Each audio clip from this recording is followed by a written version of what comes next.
Welcome students. Today I am going to explain class 6th civics, social and political life, chapter 3, the government.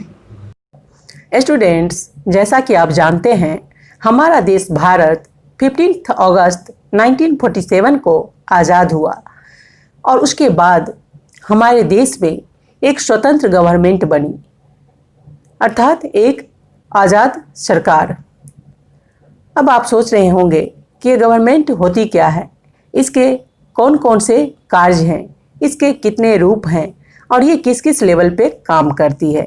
तो आइए इस chapter में हम लोग इन सारे टॉपिक्स को डिटेल में डिस्कस करें। गवर्नमेंट वर्ड एक ग्रीक वर्ड किवर्निसे से आया है, जिसका अर्थ होता है स्टीयरमैन, गवर्नर, पायलट या रूडर। सिंपल वर्ड में कहें तो गवर्नमेंट शब्द उस पॉलिटिकल सिस्टम को इंडिकेट करता है जिसके द्वारा पब्लिक के एक ग्रुप को कंट्रोल किया जाता है, यानी नियंत्रित किया जाता है। हर देश को गवर्नमेंट बनाने के लिए रूल्स बनाने और उन्हें इम्प्लीमेंट करने पड़ते हैं, जिससे कि लोगों के कल्याण को अर्थात उनकी भलाई को सुनिश्चित किया जा सके, यानी उनको सेफ्टी दी जा सके, उनको सिक्योरिटी दी जा सके। किसी देश का संविधान उन रूल्स या नियमों का पालन करता है जिसके द्वारा किसी देश को चलाया जाता है। गवर्नमेंट इन रूल्स को इम्प्लीमेंट करती है, यानी लागू करती है, और इन रूल्स को सभी देशवासियों को मानना पड़ता है, क्योंकि गवर्नमेंट जो भी रूल बनाती है वो पब्लिक की सुरक्षा और उसकी भलाई को ध्यान में रखकर बनाती है। इसलिए इस रूल्स को पूरे देश में इम्प्लीमेंट किया जाता है और सभी पब्लिक को उन रूल्स को फॉलो करना पड़ता है। Now functions of government. Government के कार्य। किसी भी कंट्री की गवर्नमेंट कई प्रकार के कार्य करती हैं। फर्स्ट, यह सड़कों का निर्माण, बिजली का उत्पादन, फ्रेश ड्रिंकिंग वाटर आदि प्रदान करके देश के बुनियादी ढांचे यानी इंफ्रास्ट्रक्चर का निर्माण करती है। दूसरा, यह बीमारियों के उन्मूलन या रोकथाम, स्वास्थ्य सेवाएं एवं शिक्षा प्रदान करने के लिए तथा लोगों के कल्याण के लिए कई प्रकार की परियोजनाएं बनाकर उसे लागू करती है, ताकि लोगों को ज़्यादा से ज़्यादा सुरक्षा और सुविधाएं दी जा सके। तीसरा, गवर्नमेंट देश के नियमों के अकॉर्डिंग देश पर शासन करता है, अर्थात देश को चलाता है। यह कानून भी बनाता है। चौथा, यह लॉ एंड ऑर्डर को बनाए रखता है, अर्थात कानून व्यवस्था को बनाए रखता है और कानून का पालन नहीं करने वालों को पनिशमेंट देता है, अर्थात दंड देता है। पाँचवा, यह देश की सीमाओं की रक्षा करता है तथा अन्य देशों के साथ पीसफुल रिलेशनशिप बनाए रखता है, यानी शांतिपूर्ण संबंध बनाए रखता है। छठा, यह नेचुरल डिजास्टर जैसे बाढ़, भूकंप आदि से प्रभावित लोगों को राहत और सहायता प्रदान करता है। तो इस प्रकार गवर्नमेंट कई प्रकार के काम देश की जनता के लिए करती है। Now organs of government. Government के 3 मुख्य ऑर्गन या अंग हैं। पहला, एग्जीक्यूटिव यानी कार्यपालिका, दूसरा लेजिस्लेचर यानी विधायिका और तीसरा यानी न्यायपालिका। चूँकि गवर्नमेंट का मुख्य काम कानून और व्यवस्था बनाए रखना है, इसलिए कानून बनाना इसका सबसे इम्पॉर्टेंट वर्क है। ये कानून लेजिस्लेचर यानी विधायिका द्वारा बनाए जाते हैं। विधायिका कानून पेश करती है और इसे पारित करती है, यानी विधायिका का ही काम है कानून बनाना और उसे संसद में पास कर देना। एग्जीक्यूटिव यानी कार्यपालिका यह सुनिश्चित करती है, यानी इंश्योर करती है कि इन कानूनों का पालन सही ढंग से किया जाए। और तीसरा, जुडिशियरी यानी न्यायपालिका। न्यायपालिका यह इंश्योर करती है कि इन कानूनों का विधायिका या कार्यपालिका के द्वारा गलत अर्थ न निकाला जाए, अर्थात उसका मिसयूज न किया जाए। न्यायपालिका लोगों को जस्टिस यानी न्याय प्रदान करती है।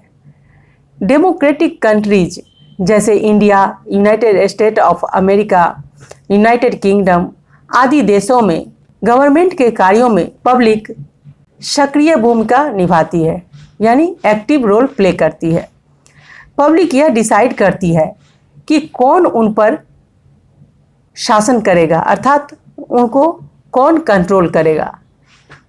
कई कंट्रीज में लोगों को इसके लिए काफ़ी संघर्ष भी करना पड़ा। 20वीं सेंचुरी तक कई कंट्रीज में महिलाओं को वोटिंग राइट नहीं था। 20वीं सेंचुरी के शुरुआत में सफ्रेज मूवमेंट यानी मताधिकार आंदोलन महिलाओं द्वारा मतदान के अधिकार से जुड़ा था। आज सभी मॉडर्न डेमोक्रेटिक स्टेट्स में यूनिवर्सल एडल्ट फ्रेंचाइजी यानी सार्वभौमिक वयस्क मताधिकार अर्थात 18 ईयर्स से अधिक एज के सिटीजन्स को मतदान का अधिकार अर्थात वोटिंग राइट दिया है। 18 ईयर से अधिक एज के सभी नागरिकों को यानी सिटीजन्स को वोटिंग राइट प्रदान किया गया है। Now forms of government. Government के रूप या प्रकार। गवर्नमेंट के डिफरेंट टाइप्स हैं। Monarchial government, dictatorial government and democratic government. Present political scenario में यानी वर्तमान राजनीतिक परिदृश्य में डेमोक्रेसी यानी प्रजातंत्र और गवर्नमेंट का मोनार्कियल फॉर्म सबसे अधिक पाया जाता है। मोनार्की सिस्टम में यानी राजतंत्र में सभी पावर्स राजा के हैंड में होती है। राजा या रानी गवर्नमेंट के हेड या प्रधान होते हैं और सभी इम्पोर्टेंट निर्णय या डिसीजन लेने की क्षमता रखते हैं। जब एक सम्राट या किंग की डेथ हो जाती है तो सारे पावर स्वतः ही अगले सम्राट के पास चली जाती है, यानी ऑटोमेटिकली अगले सम्राट को ट्रांसफर हो जाती है। इस प्रकार राजा के मृत्यु के बाद उसके खानदान का ही कोई दूसरा व्यक्ति राजा बनता है, या हम यूँ कह सकते हैं कि मोनार्की गवर्नमेंट हेरिडिटरी सिस्टम को फॉलो करता है। डिक्टेटरशिप यानी तानाशाही सरकार या गवर्नमेंट।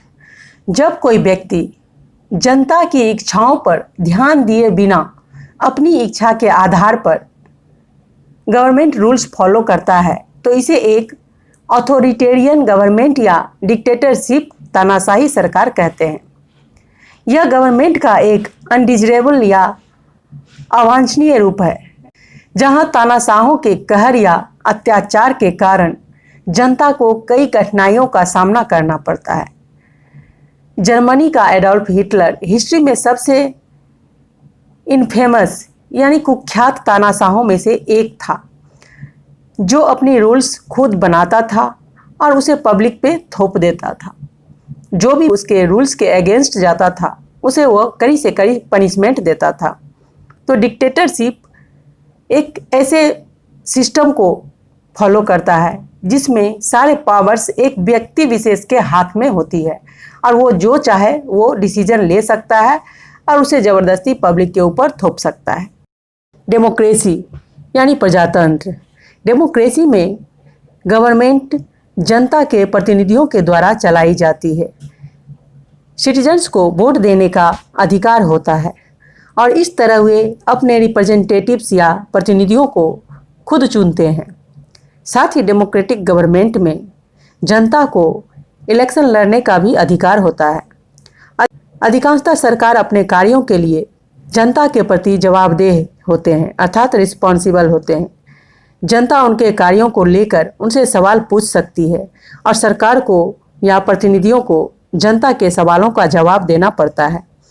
अगर ये प्रतिनिधि जनता की उम्मीदों को पूरा नहीं करते हैं तो अगले इलेक्शन में इन्हें सत्ता से बाहर किया जा सकता है, अर्थात जनता अगले इलेक्शन में इनको नहीं चुनेगी बल्कि इनके जगह पे किसी दूसरे लीडर को चुनेगी जो उनके उम्मीदों को पूरा करने की क्षमता रखते हों।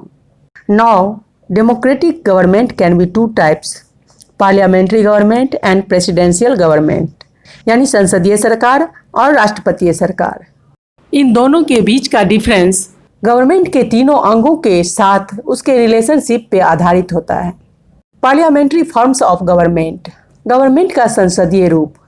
गवर्नमेंट के इस रूप में प्रधानमंत्री गवर्नमेंट का वास्तविक हेड या प्रमुख होता है। प्राइम मिनिस्टर पार्लियामेंट में मेजॉरिटी पार्टी यानी बहुमत दल का नेता होता है और मिनिस्टर्स को काउंसिल ऑफ मिनिस्टर्स बनाने के लिए नियुक्त करता है, यानी मंत्रियों को मंत्रिपरिषद बनाने के लिए नियुक्त करता है। इस तरह लेजिस्लेचर और एग्जीक्यूटिव यानी विधायिका और कार्यपालिका के बीच घनिष्ठ संबंध होता है। तीसरा, गवर्नमेंट जिसे जनता द्वारा डायरेक्टली चुना जाता है तब तक अपने फुल टर्म के लिए पावर में रहती है जब तक उसे मेजॉरिटी का सपोर्ट या समर्थन प्राप्त होता है। फॉर एग्जाम्पल, इंडिया में पार्लियामेंट्री फॉर्म ऑफ गवर्नमेंट है क्योंकि यहाँ पर प्राइम मिनिस्टर डायरेक्ट पब्लिक के द्वारा चुने जाते हैं जो कि बहुमत दल के नेता होते हैं। Now presidential form of government. इस प्रकार के गवर्नमेंट में प्रेसिडेंट ही असली प्रधान होता है यानी हेड होता है। ये लोगों द्वारा डायरेक्टली चुने जाते हैं। चूँकि प्रेसिडेंट पब्लिक के द्वारा प्रत्यक्ष रूप से चुने जाते हैं इसलिए वे लेजिस्लेचर या विधायिका के प्रति रिस्पॉन्सिबल नहीं होते हैं। पार्लियामेंट में मेजॉरिटी से जीतने वाली पार्टी राष्ट्रपति के लिए आवश्यक नहीं होता है। For example, United states of America, यहाँ पे प्रेसिडेंशियल फॉर्म ऑफ गवर्नमेंट है। Now unitary and federal. Government को यूनिटरी और फेडरल फॉर्म में भी क्लासिफाई किया जा सकता है। गवर्नमेंट के एक संघीय रूप में पावर्स सेंटर और स्टेट के बीच डिवाइड होता है। पावर या सत्ता का डिवीजन कॉन्स्टिट्यूशन या संविधान के अकॉर्डिंग है। इंडिया में संविधान सेंटर को राज्य से अधिक शक्ति प्रदान किया है। यही कारण है कि हम कहते हैं इंडिया में एक फेडरल गवर्नमेंट के साथ ही एक यूनिटरी वायस गवर्नमेंट है, यानी गवर्नमेंट का यूनिटरी फॉर्म वह है जिसमें सारे पावर्स एक सेंट्रल गवर्नमेंट के तहत सेंट्रलाइज होती है यानी केंद्रीकृत होती है। सारे पावर्स सेंट्रल गवर्नमेंट के पास होती है। Levels of the government. हमारे देश में गवर्नमेंट 3 डिफरेंट लेवल्स पे काम करती है। सबसे पहले लेवल यानी बॉटम लेवल पर लोकल गवर्नमेंट या स्थानीय सरकार जो कि विलेज और टाउन्स में होते हैं। सेकेंड लेवल पे state government. State government state level पर काम करती है जिसे राज्य सरकार कहते हैं। नेशनल लेवल पर सेंट्रल गवर्नमेंट काम करती है जिसे हम केंद्र सरकार कहते हैं। गवर्नमेंट इन तीनों स्तर पर डिफरेंट टाइप्स के लोगों के द्वारा कार्यों को पूरा करती है, अर्थात वह अपने कार्यों को पूरा करने के लिए डिफरेंट टाइप्स के पीपल को इसमें शामिल करती है और डिफरेंट टाइप्स के डिसीजन लेती है यानी निर्णय लेती है। लोकल गवर्नमेंट गांव या शहरों की स्थानीय समस्याओं को निपटाती है और स्थानीय लोगों के आपसी झगड़े या विवाद को सुलझाती है। स्टेट लेवल पर स्टेट गवर्नमेंट उन मामलों का निपटारा करती है या सुलझाती है जो पूरे स्टेट के लिए इम्पोर्टेंट होते हैं, जैसे शिक्षा। सेंट्रल गवर्नमेंट आमतौर पर नेशनल इम्पोर्टेंस के इश्यूज या मुद्दों पर ध्यान देती है, अर्थात वह पूरे देश से संबंधित जो भी इश्यूज या मुद्दे होते हैं उन सब का निपटारा करती है। फॉर एग्जाम्पल, नेशनल सिक्योरिटी और टेररिज्म यानी राष्ट्रीय सुरक्षा और आतंकवाद से संबंधित जितने भी मुद्दे होते हैं उन सबको सेंट्रल गवर्नमेंट हैंडल करती है।